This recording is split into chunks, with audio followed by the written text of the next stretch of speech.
Hello, my name is Sue Philbrick, and I'm a member of the Planning Board along with. My name's Gordon Brewster, also a member of the Planning Board, and I should mention I'm also a member of the Downtown Improvement Committee as well. And we're standing here today in front of Town Hall because it's spring, and that means town meeting is just around the corner on April 27th. And of course, there will be new zoning improvements for you to consider during town meeting. So we'd like to give you a little preview of Article 20, which has to do with improving zoning in our Manchester's downtown. Gordon, do you want to explain a little bit about the improvements to downtown zoning? Sure. Thank you, Sue. The improvements are taking the downtown district and breaking it up into two different districts. The first one is the town center, which is where we are standing right in front of Town Hall. The second one would be Harbor Edge, which would be more down on the water's edge. The rules and regulations that we're making the changes for will apply to both, but there is slight differences between the two. However, there is one large overall idea. The first and foremost is to preserve existing retail and commercial spaces everywhere in town. The second one would be to provide opportunity for additional commercial and retail spaces. And lastly, to actually provide an opportunity for increased residential in the downtown as well. And that would be small scale residential that you're talking Small scale, yes, small scale. Apartments, condos above the buildings, right? Yes, correct. The beginning of the town center district. What you're seeing right now is the Town Hall and Seaside One all the way down to Boo Bird, and that effectively starts the beginning of it. As we pan over to the opposite side of the street, the commercial spaces that are currently there, real estate offices and service establishments are still there. They're good. And if we now continue moving, looking down on School Street, and then continue across and now up on Union Street towards the library, the Historical Society, and all the way to the beginning of Beach Street. This is effectively the half of the town center.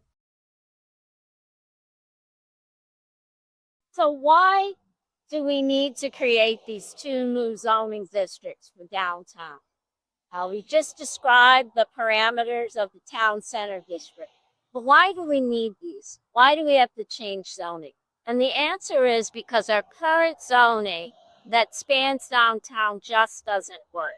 It does not protect space for businesses and community services. I'm standing in front of this bank. Right now, if the owners of this property wanted to, they could tear it down and simply replace it with a single family home. In fact, that's true for every single one of the properties that currently exist in the Town Center District and the Harbor's Edge District.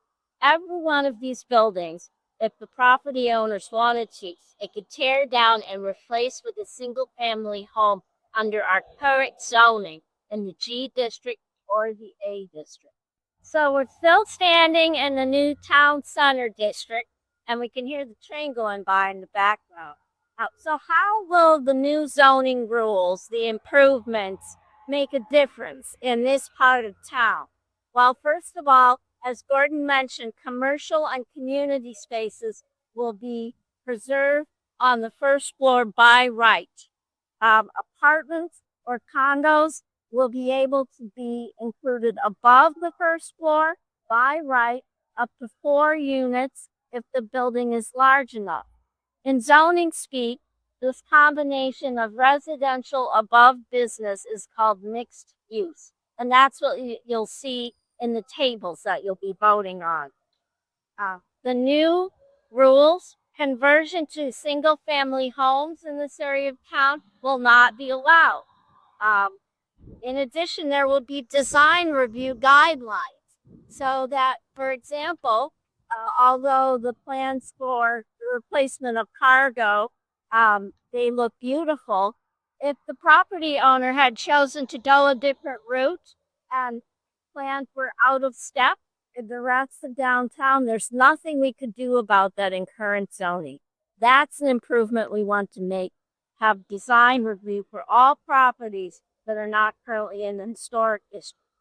So the design review is an important point that Sue just made here. The same design review process as it was incorporated in the MBTA voting that we just had last year will be incorporated here as well to keep the architectural character, the materials, the fenestration, the review, the siding, everything in keeping with what the town intends and wants to be. Here we are at the lower end of the town center district. We're scanning, looking at the retail facilities along Beach Street up towards Union Street, and then scanning a little bit over to the other side of the street, looking at Fore Beach and now the convenience store, and all the way up to Laughing Gull, which is the final end of the town center district.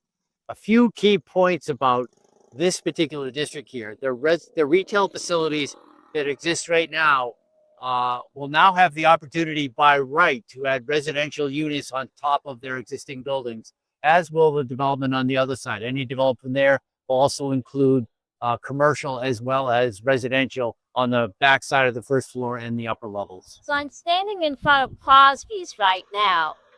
This is the corner that divides the Harbor's Edge district from the town center district.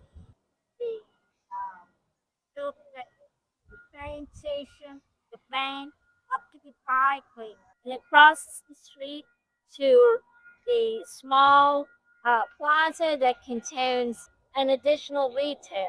So it also includes a hardware store and 35 Beach Street. Then it crosses the tracks and includes all of Harbor's Point. And the reason why it's a separate district is, as you can see just from looking at the property, these are larger properties, primarily newer properties, and they all contain off-street parking for their commercial businesses. This is the edge of the Harbor's Edge district. I thought standing in front of Allen's would really bring home the point that we really are trying to preserve our essential services. So we need spaces for businesses to occupy. This whole part of Harbor's Point, this all is currently in the A district, which is a single family residential district. So if the owners of Harbor Point wanted to raise it, they could put up very large single family homes that would have a nice harbor view, and we would lose all of the business space here. It's also something that we have heard from residents that they don't want. Residents voiced their opinion at a forum last summer that they want a vibrant downtown with a mix of commercial spaces, community spaces, and small-scale residences downtown. So how else would changing the zoning in the Harbor's Edge district make a difference for this part of town? I described one way, changing it from a single-family residential district to a business slash residential above district. So this whole section could be businesses on the first floor with small scale residential above. We also increased the height by 3 feet in the Harbor's Edge district to 38 feet, allowing for a little bit more space to do both in this area of town. Residences are allowed by right above commercial. Commercial is required on the first floor here. There is no opportunity to seek a special permit for residential on the first floor. That is an option in the town center district. The design review, that's also part of the Harbor's Edge district. Very important if this were to change. We want the character to blend in with the character of this area of town. Tappan Street's on the other side. So thank you everyone for the tour. We've covered a lot of information. There's a lot more information which will available to you, which Sue will outline. But there are the 3 major premises that we're making these improvements on the zoning. And that would be to preserve the commercial retail space that we currently have, provide an opportunity for increasing the commercial real estate, commercial and retail space, and also to provide small scale residential. If you'd like to find more information and sort of review the details of what Gordon and I simply summarized, go to the town website, go to the planning board, and then you'll see a section for downtown zoning. And you can find a copy of the map of the zoning districts and many of the details regarding the parameters and the setbacks and the other details that are contained within the warrant articles that you'll be voting on. Thank you so much for your attention Thank you. today, and we'll see you on April 27th.